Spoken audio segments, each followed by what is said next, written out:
Chaque être vivant est unique, tout comme son ADN. Quand un gène est défectueux, il est possible de le corriger ou de le remplacer. C'est la thérapie génique. Aujourd'hui, une nouvelle technique ouvre des perspectives inédites. Quel est son potentiel et quels sont ses risques? Soyez les bienvenus dans Xenius. Pour commencer, nous allons essayer de vous montrer de manière simplifiée comment fonctionne cette technique. C'est le principe des ciseaux moléculaires. Cette technique permet de couper une zone déterminée de l'ADN. Ici, une enzyme associée à une séquence d'ADN spécifique va cibler le segment et le découper. Ce procédé innovant est d'une précision et d'une simplicité inégalées. Son nom, CRISPR-Cas9. Un nom un peu barbare, je vous l'accorde. Nous reviendrons plus en détail sur le processus au cours de l'émission. Quoi qu'il en soit, cette technique est déjà utilisée par les laboratoires et les instituts de recherche du monde entier et elle pourrait bientôt sauver des vies, ou tout du moins améliorer sensiblement l'état de santé.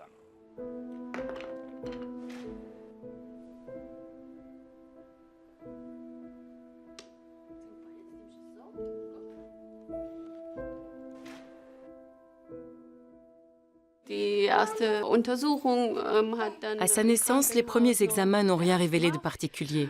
Le médecin de l'hôpital m'a même félicité en me disant « Vous avez un enfant en parfaite santé ». Et d'un coup, on m'annonce que ce n'est plus le cas, que ça ne l'a jamais été d'ailleurs, et qu'il est atteint d'une maladie génétique. Ça a été terrible. Yassine, 2 ans, possède un gène défaillant qui le rend très vulnérable aux maladies. Il doit prendre des médicaments 3 fois par jour. Il ne peut aller ni à la piscine, ni au zoo, ni jouer dans le sable. De plus, les médicaments ne le protégeront peut-être pas toute sa vie. Yassine a déjà été hospitalisé à de nombreuses reprises. Il souffre de granulomatose septique, une maladie due à une anomalie génétique qui favorise la prolifération des bactéries et des champignons dans l'organisme. Un don de moelle épinière pourrait le sauver. Mais jusqu'à présent, on n'a pas trouvé de donneur compatible. La famille de Yassine est originaire de Macédoine, une région où il existe historiquement un brassage génétique important. La probabilité de trouver un donneur dont les cellules sanguines possèdent les mêmes caractéristiques génétiques est ainsi nettement moins élevée que s'il s'agissait d'un patient d'Europe centrale, par exemple. Le seul espoir de guérison pour Yassine réside dans la thérapie génique. À la fin des années 1990, les premiers succès ont été assombris par le décès de plusieurs patients après le traitement. Aujourd'hui, la méthode CRISPR-Cas9 redonne espoir aux médecins. Tony Katomen, biologiste moléculaire à l'Institut pour la thérapie génique et cellulaire de Fribourg, aimerait déjà pouvoir l'utiliser pour soigner Yassine et ainsi éliminer le fragment d'ADN responsable du déficit immunitaire. On pourrait réussir à guérir Yassine définitivement en une seule injection. Il pourrait mener une vie normale sans être obligé d'être hospitalisé sans arrêt et sans lourd traitement médicamenteux.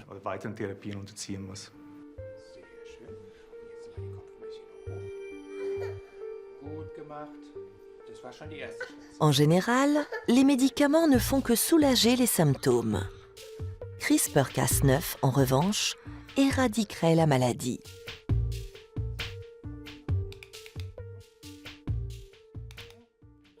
Le principe a l'air simple. Le gène défectueux est remplacé par une copie fonctionnelle. La maladie est vaincue.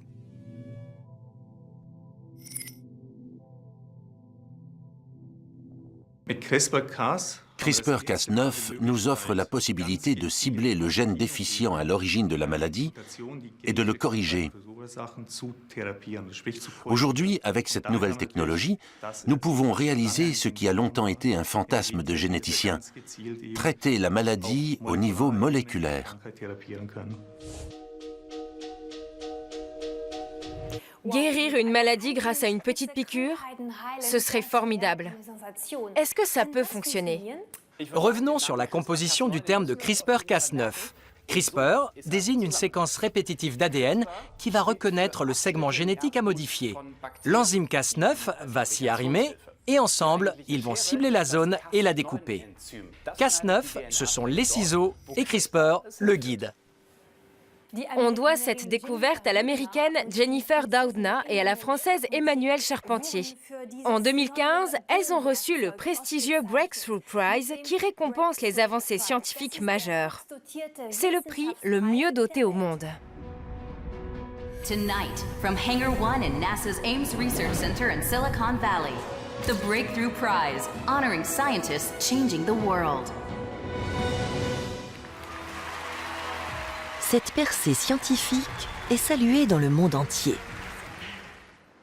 The Breakthrough Prize is awarded to Emmanuelle Charpentier and Jennifer Doudna.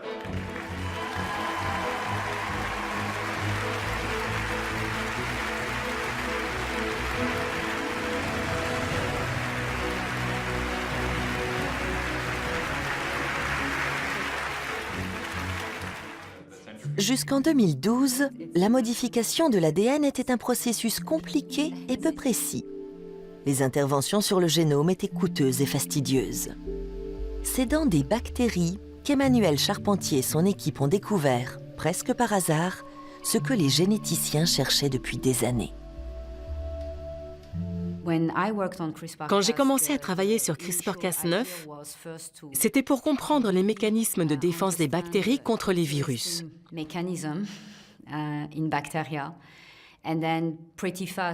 Très vite, nous avons découvert qu'on pouvait aller encore plus loin. Et nous avons eu l'idée de nous en servir pour inactiver certains gènes ou les recombiner. Les ciseaux génétiques ont rapidement conquis les laboratoires du monde entier. Ils permettent de supprimer ou de compléter des gènes, de les activer ou de les inhiber. Cette technologie est véritablement révolutionnaire, dans le sens où la manipulation du génome est totalement simplifiée. C'est un outil à la fois précis et économique, ce qui est évidemment très intéressant. Et si elle est utilisée par autant de scientifiques dans le monde, c'est parce qu'elle fonctionne sur toutes les cellules de toutes les espèces vivantes. La méthode a déjà fait ses preuves sur des cellules de levures, de plantes, de drosophiles, de souris et d'humains. Comment cette technique est-elle concrètement mise en pratique? C'est ce que nous allons découvrir à l'Institut Max Planck de génétique moléculaire à Berlin avec l'exemple des maladies rares. Si par définition les maladies rares ont une prévalence faible, leur nombre est très élevé. On compte plus de 6000 pathologies de ce type. Rien qu'en Union européenne, plus de 30 millions de personnes sont concernées. À l'Institut Max Planck de génétique moléculaire de Berlin, le professeur Stefan Mundlos étudie les maladies rares. Le coupé-collé génétique a ouvert de nouvelles voies dans l'exploration des maladies osseuses. Professeur Mundlos, l'ADN d'un être humain est 1000 fois plus long que la distance du Soleil à la Terre. Comment une simple enzyme fait-elle pour savoir où elle doit aller et cibler la zone où elle doit intervenir? C'est le miracle des enzymes. Je vais faire une comparaison pour que vous compreniez mieux. Imaginez qu'on cherche le mot « 1 » dans un livre de 500 pages. On le trouverait des milliers de fois. Mais si on cherche une combinaison de lettres un peu plus longue, on ne trouvera qu'une ou deux occurrences au sein du livre. C'est le même principe en génétique. Avec l'aide de son guide génétique, l'enzyme parcourt les séquences d'ADN à la recherche d'une combinaison qui n'apparaît qu'une seule fois dans l'ensemble du génome. Dans quelle mesure cette technique a-t-elle révolutionné vos recherches? Elle a totalement changé notre façon de travailler. Lorsque CRISPR-Cas9 a fait son entrée dans notre laboratoire il y a 3 ans, une seule collaboratrice s'en servait. Aujourd'hui, nous l'utilisons tous, parce que c'est un outil de réécriture génétique rapide et précis. Pour vous aussi, avant l'arrivée de cette technologie, modifier les gènes était un processus lent et fastidieux? Nous étions déjà capables de faire beaucoup de choses depuis de nombreuses années. Mais cette découverte a réellement changé la donne. Grâce à ce nouvel outil, un projet de recherche qui mobilisait une personne sur 6 mois ou 1 an peut désormais aboutir en 2 mois. Pour les anomalies osseuses, votre domaine de recherche, que vous apporte concrètement cette nouvelle technologie? Quels sont ses avantages? Elle nous permet d'étudier des mutations très rares dont sont atteints certains patients et dont nous ne savons pas si elles sont ou non à l'origine de la maladie. Aujourd'hui, nous pouvons très rapidement et très précisément isoler le gène muté et le répliquer afin de découvrir s'il joue un rôle ou non dans la pathologie. Comment faites-vous pour répliquer un gène muté? Dans ce cas-là, par exemple, il manque un gène régulant l'action d'un autre gène. C'est ce qu'on appelle une délétion ou une cassure chromosomique. L'effet de régulation ne peut donc plus avoir lieu. Comme la plupart des régulateurs de gènes et le séquençage du génome sont identiques chez la souris et chez l'homme, nous avons prélevé le morceau de génome manquant sur une souris. Et grâce à ce procédé, nous avons pu faire une comparaison pertinente et mieux appréhender le problème. On peut regarder comment vous faites? Avec grand plaisir.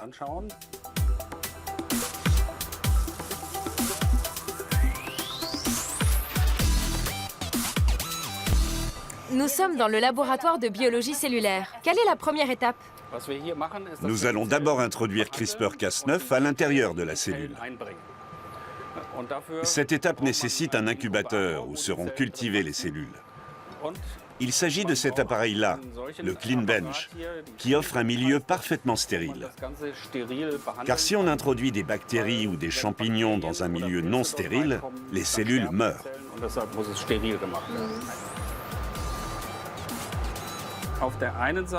À gauche, vous avez un petit tube qui contient la solution CRISPR-Cas9 que nous avons préparée.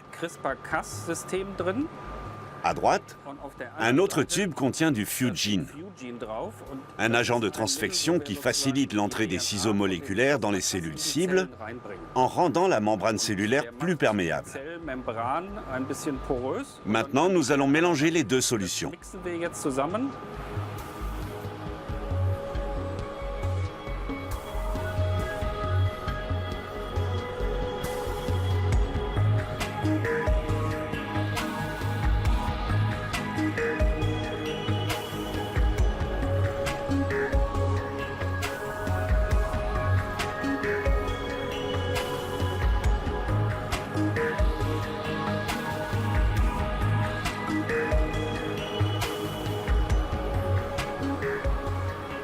À quoi va servir ce mélange? Nous allons l'introduire dans la culture cellulaire pour que CRISPR-Cas9 puisse pénétrer à l'intérieur des cellules.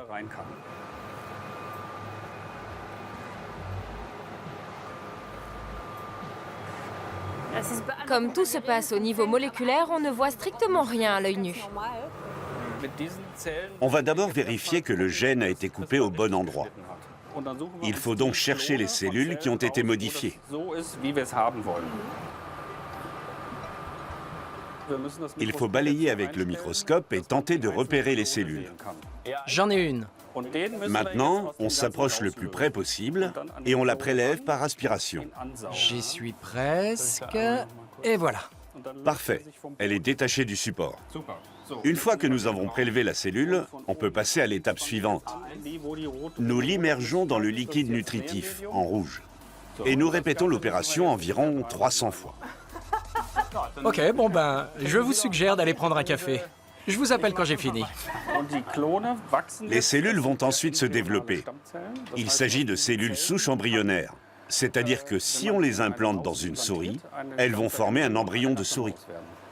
Après cette démonstration de couper-coller sur des cellules souches de souris, nous allons maintenant aborder la question de l'éthique, sans perdre de vue que ces recherches contribuent à la prévention et qu'elles permettront peut-être un jour de guérir des maladies aujourd'hui encore incurables. Un objectif que poursuivent aussi les scientifiques de l'Institut de thérapie génique et cellulaire de Fribourg. Tony Katoman et son équipe veulent vaincre la plus tristement connue des maladies immunodéficitaires, le sida. En 2008, à l'hôpital de la Charité de Berlin, la thérapie génique a obtenu un succès éclatant. Cet homme est le fameux patient de Berlin. La guérison de Timothy Brown a créé l'événement. Tous les généticiens en ont compris la portée. Grâce aux technologies développées par l'homme, via l'utilisation ciblée de CRISPR-Cas9, nous pourrions restaurer ce dont la nature nous a tous pourvus, à savoir un système immunitaire résistant au VIH. Timothy Brown a guéri du sida grâce à une greffe de moelle osseuse. La charge virale est devenue indétectable dans son organisme. La moelle osseuse provenait d'un donneur doté d'une immunité naturelle contre le VIH due à une mutation génétique extrêmement rare. Il a fallu analyser l'ADN de centaines de donneurs avant de trouver une moelle osseuse aux cellules résistantes. La mutation du gène se traduit par l'absence de la protéine CCR5 qui permet au virus d'entrer dans les cellules. Cette particularité génétique immunise ceux qui en sont porteurs contre le VIH. Timothy Brown en a bénéficié, mais la probabilité de trouver un donneur compatible reste faible. Il serait plus simple de guérir les patients infectés avec leurs propres cellules. Comment? Grâce à CRISPR-Cas9. On prélève un peu de moelle osseuse sur un patient.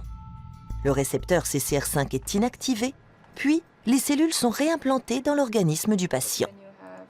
Cette manipulation génétique, appelée knockout ou invalidation de gènes, est intéressante pour l'infection à VIH.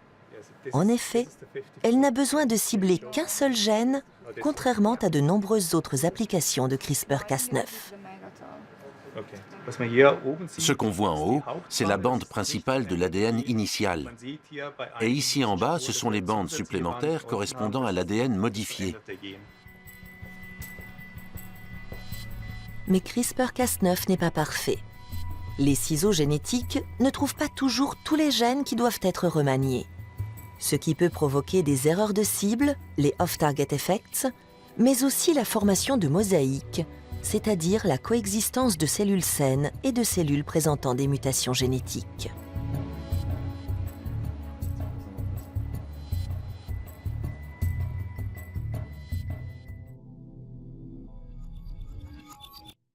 Les erreurs de cible sont inhérentes à la thérapie génique.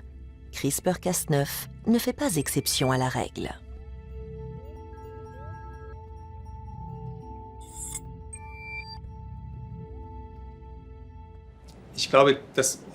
Je pense que ce problème ne sera jamais totalement résolu. On ne pourra jamais atteindre 100% de précision. Alors, il faut réduire ce risque au minimum. Pour chaque gène, il faut trouver la combinaison spécifique et la soumettre à de multiples vérifications. Si la combinaison manquait sa cible et découpait un gène suppresseur de tumeur, par exemple, le risque de déclencher la maladie serait évidemment très élevé. Il faut s'assurer que ce n'est pas le cas. Les chercheurs de l'Institut de Fribourg ont considérablement réduit la marge d'erreur dans la lutte contre le sida. Leur taux de précision atteint 99%. Tony Katoman estime qu'il sera bientôt possible de guérir les personnes atteintes du sida avec leur propre sang. Je suis très optimiste. Actuellement, nous obtenons déjà plus de 90% de CCR5 invalidés. C'est-à-dire que 80 à 85% des cellules que nous générons deviennent résistantes au VIH. Avec une proportion aussi élevée de cellules résistantes, je considère que le virus ne peut plus se propager et que le patient peut être guéri. Il s'agit à présent de prouver que le procédé peut être appliqué à l'homme sans danger. Nous avons vu dans le reportage que les ciseaux génétiques n'étaient pas encore fiables à 100%. Comment cela impacte-t-il vos recherches? Pour nous, CRISPR-Cas9 remplit parfaitement les objectifs que nous lui fixons. Il est déjà d'une précision extraordinaire et c'est amplement suffisant pour nos expériences. Il faut savoir que même s'il lui arrive quelquefois de couper au mauvais endroit, la plupart des modifications engendrées sont tolérées et n'ont aucun effet pervers. Nous l'avons constaté sur les souris, et ce, à de nombreuses reprises. La même combinaison est testée plusieurs fois. Mais bien sûr, il y a certaines choses qu'on ne peut pas prévoir. Les gènes ont en général plusieurs fonctions, et lorsqu'on change telle ou telle chose, il peut y avoir un résultat inattendu. C'est quelque chose qui arrive très rarement, mais cela s'est déjà produit. Par exemple, Il est arrivé qu'on constate un dysfonctionnement des reins quand un gène est responsable à la fois des doigts et des reins. On ne peut pas toujours le prévoir. C'est pour cela que les souris sont observées très attentivement. On ne laisse rien au hasard. On vérifie leur état de santé et au moindre problème, on cherche à déterminer d'où il vient. Où se situe le curseur entre l'évolution naturelle et ce que vous faites ici? Les mutations sont des processus naturels qui existent depuis l'apparition de la vie sur Terre. En modifiant le génome, nous ne faisons qu'imiter ce que fait l'évolution depuis toujours. Il n'y a pas de différence fondamentale entre ce que nous faisons avec CRISPR-Cas9 et le résultat de la sélection naturelle. La modification et la manipulation des gènes sont strictement encadrées par la loi. Où sont vos limites en tant que chercheur? Pour la recherche sur des souris, en dehors de la législation sur la protection des animaux, il n'y a pas de limite proprement dite. Les seules limites sont celles fixées par la loi sur la protection des embryons. La manipulation des cellules germinales humaines, les spermatozoïdes ou les ovules, est strictement interdite. les chercheurs sont de plus en plus nombreux à utiliser la technique CRISPR-Cas9 pour mettre au point de nouveaux traitements. Mais à qui appartient cet outil révolutionnaire? Le Massachusetts est un pôle de biotechnologie. Le Broad Institute détient de nombreux brevets relatifs à CRISPR-Cas9, ce qui fait l'objet de litiges qui ne sont toujours pas réglés. Pour l'instant, la société sans but lucratif Addgene garantit le libre accès à cette technologie à tous les chercheurs. Elle la distribue aux laboratoires du monde entier sous la forme de plasmides. Ce sont des sortes de kits moléculaires contenant le matériel de réécriture génétique. Le Broad Institute est partenaire d'Addgene depuis de longues années dans sa démarche de partage de matériel génétique. C'est une organisation qui pratique la science ouverte. Ces chercheurs nous apportent leur matériel avant même d'avoir publié leurs travaux et nous nous chargeons de les mettre en dépôt.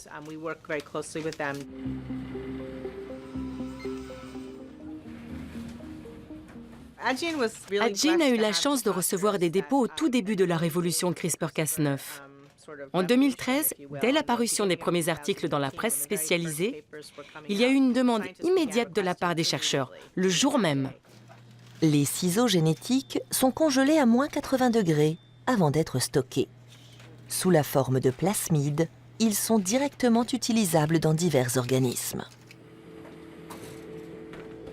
Avant d'être envoyé, le plasmide est ensemencé avec une solution nutritive.